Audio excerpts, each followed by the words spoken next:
Sio dhambi ukafahamu sifa za kujiunga na mafunzo ya JKT ya kujitolea. Sio dhambi. Bwana, sifa namba 1 ni uraia. Ni lazima uwe Mtanzania. Sifa namba 2 ni umri.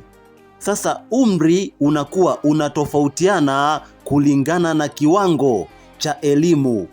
Jamani, hii sifa ya umri inazingatiwa sana. Sifa namba 3 ni afya.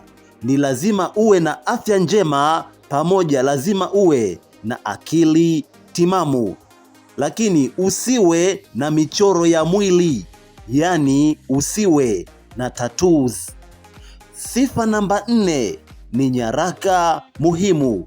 Ni lazima uwe na kitambulisho cha taifa au namba ya NIDA, lakini ni muhimu na ni lazima uwe na cheti cha kuzaliwa pamoja na vyeti vya elimu.